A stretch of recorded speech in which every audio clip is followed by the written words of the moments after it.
coming this way. Hold on one second. Yeah. My name is Lauren Qualls. I am the father of Austin Qualls. I'm from Akron, Ohio. I grew up here, but I moved away, and I've lived away for over 30 years now. So where have you all been in that time period, in that 30 years? I've been to Europe, a lot of parts of Europe, from Paris to London, Amsterdam. I've been to North Africa, Central Africa, been to Samoa, these places I lived for a period of time, working as a teacher. I taught philosophy, the history of ideas, and literature, Mainly abroad, I taught a lot of American literature. They're trying to pretty much, figure out what we're doing over here. They already know, but still. What inspired you to become a teacher? Both my parents were teachers. I thought that I could walk around all day and just think of ideas and talk about them. I mean, I want, philosophy, was like the thing that brought me about. Because, being raised in a religious household, more or less, that made me the philosopher because, religion itself, so many questions, so that's how I got there. My first introduction would have been when he was in grad school. I didn't know. He would come home and in order to study, he would read the stories that he had to study for class to me. How did that impact you in terms of your relationship with him? Did it strengthen it, or what did it do for you? My dad and I, we've always been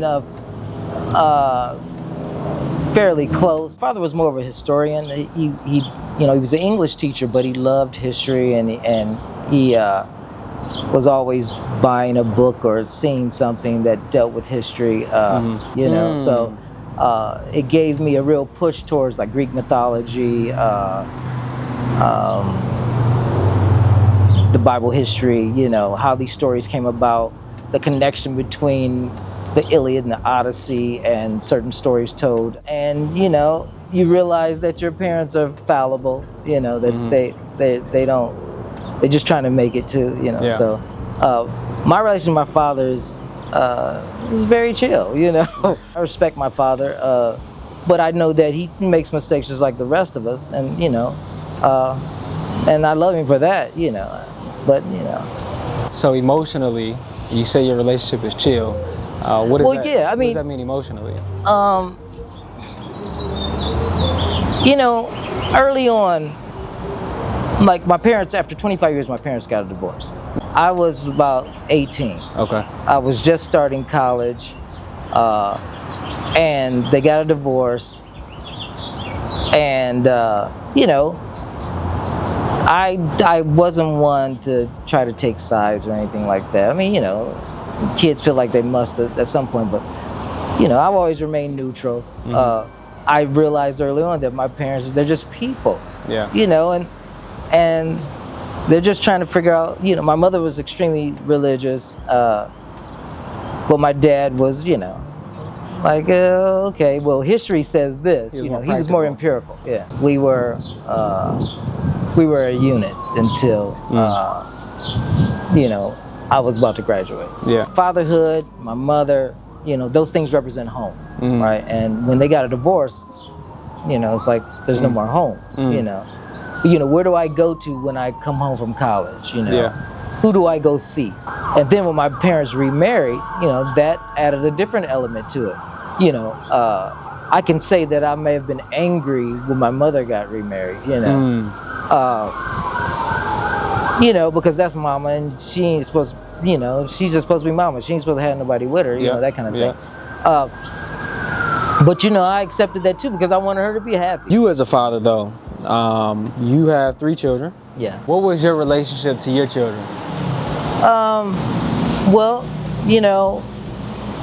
when Brandon came along, I was probably 21. I went to Cal because I was, I'm a creative, And I went to California to try to do some things,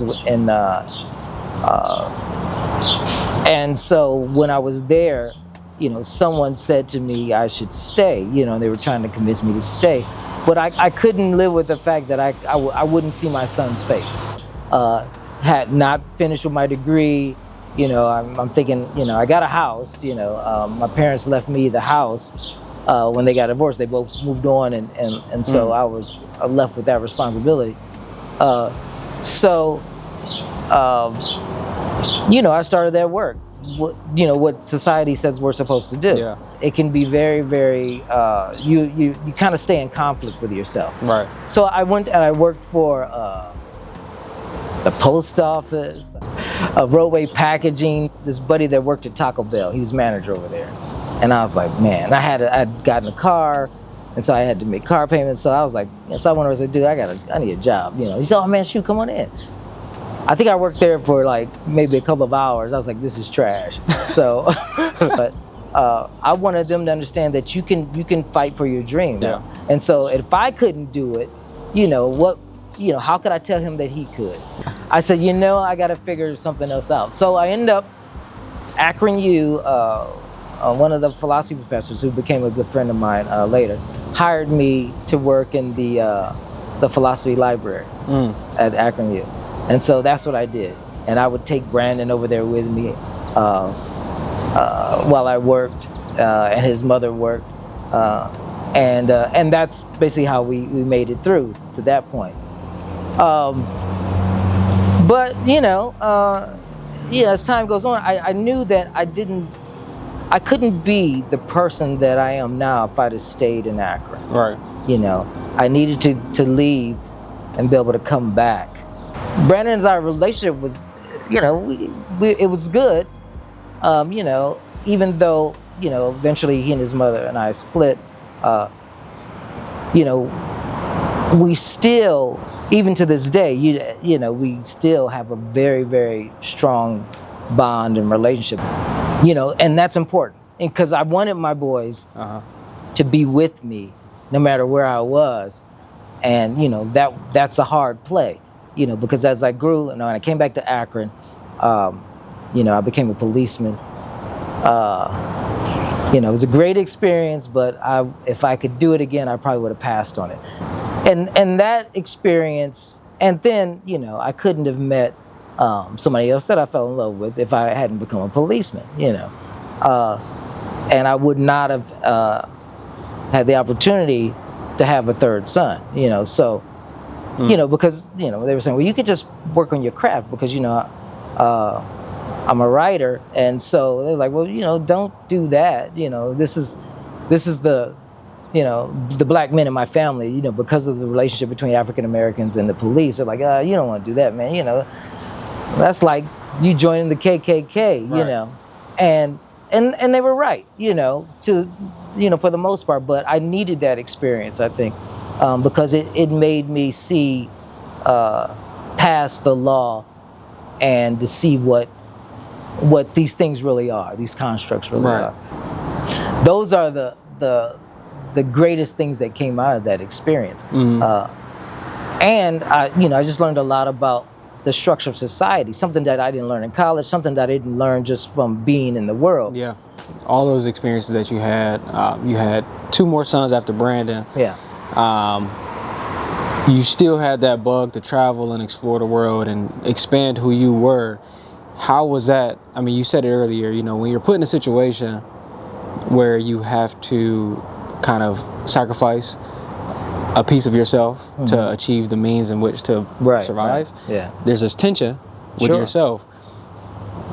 What was that tension like as a father, right? Because, you had your 2 children, then you met someone else, you had a 3rd child. Mm-hmm. You couldn't, rather you didn't.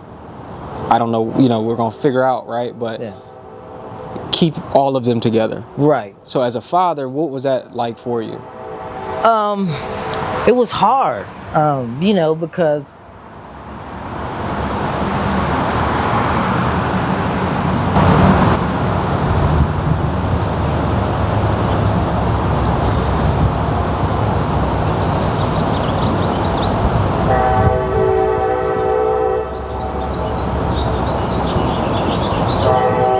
It was very hard because I missed them all. I went to New Mexico to work on my grad degree, and I wanted, my third son's mother to come and bring him, and we would live in New Mexico, and Brandon and the rest, they would have come eventually. I mean, and I know that's insane. When I say that, they think, oh man, that's wild. But it's not so impractical. It's never been impractical to me. It's like, was thriving, and she was making more money than she was making in Akron, and I had my kids, and I could be creative. I could focus on grad school, and I had my kids there. And I was trying to do the same thing, but I get it, sometimes I'm not having that, and Yeah. so I get it. And I wasn't mad, but I was just hurt. And so, how I tried to keep my family, my boys together is, I called incessantly. And so, I tried to put those things in place. But, I'm in grad school, my money wasn't where it should have been. So, travel was sort of limited. So, I started thinking about, how can I bring this together? So that's when I got into using education and the grants and stuff that they supply to further my education, to see my family, Yeah. to see my boys, that kind of thing. And so, that was tough, man, because, I miss them all, always, you know what I mean? I'm always thinking about them, and I'm always thinking like, if I can build this and show them that they realize, hey, I can do whatever I want to do, Yeah. without anything holding me back. Last questions for you. Okay. The first question is, how do you think you've done as a father, right? If you were to ask your boys. My oldest and my youngest son were pissed at me, and my middle son, he was more like me, when my parents went through whatever. He was more like, I see y'all, y'all need to figure it out or whatever. But I would say Brandon would say, he loved me, and matter of fact, he's come to me and apologized for, wanting to fight and stuff like that. I mean, we actually did at one point, and I was like, dude, I don't never want to hurt you, that's crazy, But I realized that he was upset, and he had his reasons. But a lot of times, what I understood was that in his case, it's miscommunication, not having those questions answered. So the last question is, what does Father's Day mean to you? Oh, well, not a lot.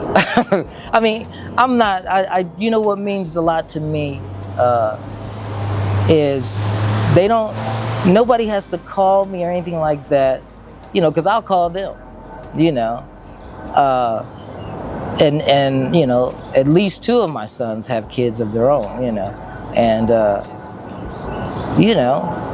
I just want to. I kind of right now it's like I want to show them what Father's Day means to me is that I can be grandpa, and the grandkids can see me, and I can be in their lives, and I would hope that brings some type of